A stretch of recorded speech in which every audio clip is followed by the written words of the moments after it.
안녕하세요. 오늘은 인도의 교수이자 명상가, 구루이기도 한 오쇼 라지니쉬의 여성이라는 책 8장 모성에 대하여 부분을 읽어보겠습니다. 즐거운 마음으로 귀한 손님을 맞이하라. 질문: 어머니가 되면 어떠한 책임이 따르는지 말씀해 주십시오. 어머니가 되는 것은 세상에서 가장 큰 책임 중에 하나를 떠맡는 것이다. 수많은 사람들이 정신과 치료를 받고 정신병원을 들락거리고 있다. 인류가 앓는 정신질환의 원인을 깊이 파헤쳐보면 그 바탕에는 항상 어머니가 숨어 있다. 많은 여성들이 좋은 어머니가 되는 법을 모르는 채 무작정 어머니가 되기 때문이다. 어머니와 아이의 관계가 잘못되면 아이의 인생 전체가 어긋난다. 아이에게는 어머니와의 관계가 세상에서 이루는 첫 번째 접촉이며 만남이다. 다른 것들은 그 뒤에 따라오는 것이다.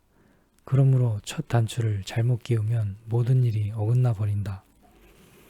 어머니가 된다는 것이 무엇인지 분명하게 알고 있어야 한다. 지금 그대는 인간이 질 수 있는 가장 큰 책임을 떠안으려 하고 있다. 그런 면에서 남성은 좀 더 홀가분하다. 그들은 어머니가 되는 책임을 떠맡지 않아도 된다. 여성의 책임이 더 무겁다.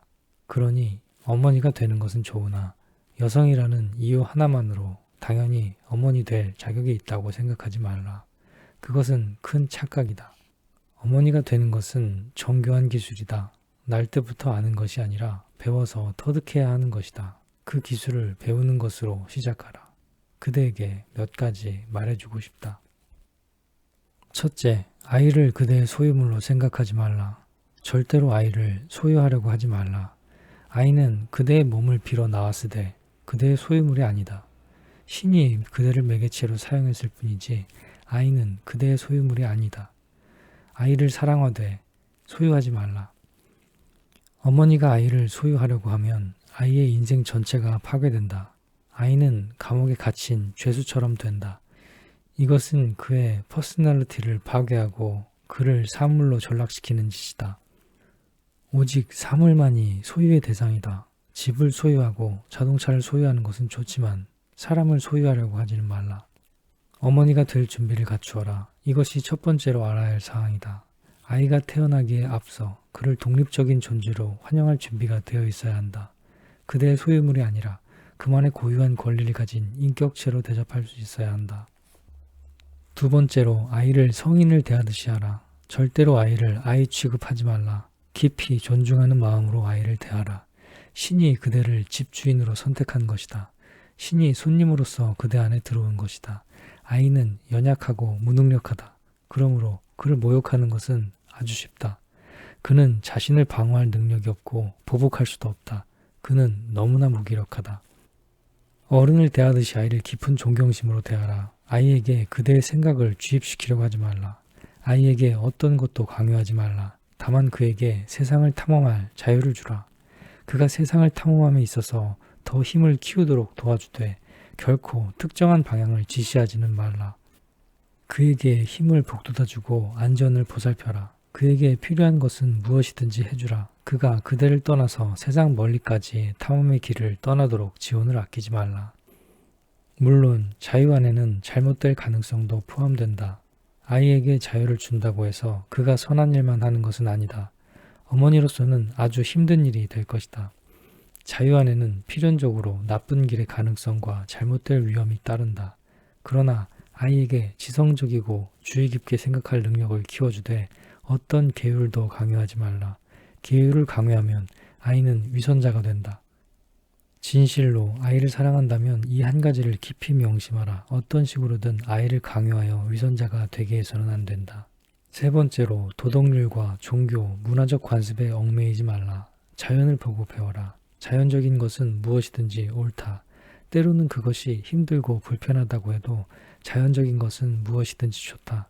이런 불편함을 느끼는 것은 그대가 자연에 따라 살도록 교육받지 못했기 때문이다. 그대의 부모들은 참된 양육 방식, 사랑의 기술에 의해 그대를 키우지 못했다.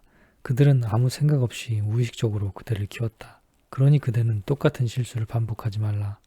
아이를 자연스러운 방식에 따라 키우려고 하면 그대는 매번 마음이 불편해지는 느낌이 들 것이다. 예를 들어 아이가 성기를 만지며 논다고 하자. 어머니는 당연히 아이의 행동을 중단시키려고 한다. 어머니 또한 자신 부모로부터 이런 행동이 잘못된 것이라고 배웠기 때문이다. 어머니 자신은 아이의 행동에 아무 잘못도 없다고 느낄 수도 있다. 그러나 그 자리에 누군가 다른 사람이 있으면 어머니는 다소 민망해지는 것을 느낀다.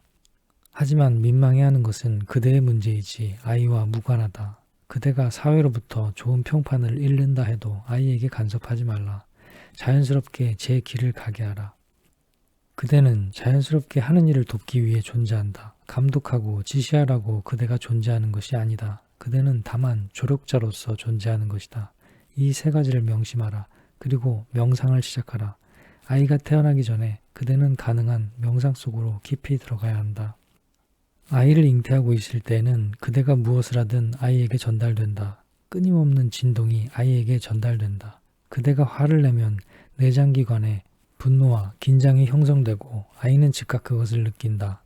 그대가 슬플 때에는 내장까지 슬픔의 분위기가 전달된다. 그리고 아이는 즉시 우울하고 슬퍼지는 것을 느낀다. 아이는 전적으로 그대에게 의존하여 살아간다. 그대의 기분이 곧 아이의 기분이 된다. 당장은 아이에게 아무 독립성도 없다. 그대의 분위기가 곧 아이의 분위기이다. 그러니 아이를 잉태했을 때에는 더 이상 싸우거나 화를 내지 말라. 어머니가 되는 것은 큰 책임을 맡는 것이라고 말하는 이유가 여기에 있다. 그대는 많은 희생을 감수해야 한다. 이제 앞으로 7개월 동안 그대는 아주 조심스럽고 주의 깊게 깨어 있어야 한다. 이제는 뱃속의 아이가 무엇보다도 중요하다. 누군가 그대를 모욕하면 묵묵히 받아들여라. 절대로 화를 내지 말라. 이렇게 생각하라. 나는 임신 중이다. 내가 화를 내는 것보다는 아이가 더 중요하다. 분노는 곧 지나갈 것이고 며칠 후에는 누가 나를 모욕했는지 내가 무엇을 했는지도 기억하지 못할 것이다. 그러나 아이는 최소한 7, 80년을 세상에서 살아가야 하지 않는가? 이것은 아주 중요한 일이다. 이런 생각을 노트에 적어보는 것도 좋다. 화를 내고 싶다면 아이가 태어난 다음에 화를 내라. 그러나 지금은 안 된다. 그대 자신에게 이렇게 다짐하라. 지금 나는 생명을 잉태한 어머니이다. 화를 내서는 안 된다. 그것은 절대로 허용되지 않는다. 이것이 내가 민감한 이해력이라고 부르는 것이다. 슬픔, 분노, 미움을 일으키지 말고 더 이상 배우자와 싸우지 말라. 두 사람 다 아이를 보살펴야 한다. 아이가 있을 때 그대 두 사람은 부차적인 존재이다. 아이가 첫째이다. 새로운 생명이 태어나려 하고 있다. 이 아이는 그대의 열매가 될 것이다. 초기부터 아이의 마음이 분노, 미움, 갈등으로 물들면 그대는 아이를 지옥으로 밀어넣는 것이다. 그는 고통스러운 삶을 살게 될 것이다. 그럴 바에는 아이를 낳지 않는 것이 낫다. 왜 불쌍한 생명을 고통 속으로 밀어넣는가? 그렇지 않아도 세상은 엄청난 고통에 시달리고 있다. 아이를 이 세상 속으로 불러들이는 것은 위험천만한 일이다. 그러나 굳이 그대가 원한다면 그를 이 세상에서 전혀 다른 인간으로 만들어라. 자신의 불행을 해결하는 데 급급한 인간이 아니라 세상을 더 유쾌하고 행복하게 만드는 데 도움이 되는 인간. 더 많은 웃음과 사랑과 삶을 가져다주는 인간으로 만들어라. 그러므로 아이를 잉태했을 때에는 즐거운 마음을 갖도록 노력하라. 노래하고 춤추고 음악을 들어라. 명상과 사랑으로 충만해지도록 힘써라. 마음을 느긋하고 부드럽게 가져라. 흥분하거나 조급해하지 말라. 긴장을 일으키는 어떠한 일도 하지 말라. 느긋하고 여유롭게 마음을 차분히 가져라. 귀한 손님이 오고 있다. 그를 받아들일 준비를 하라.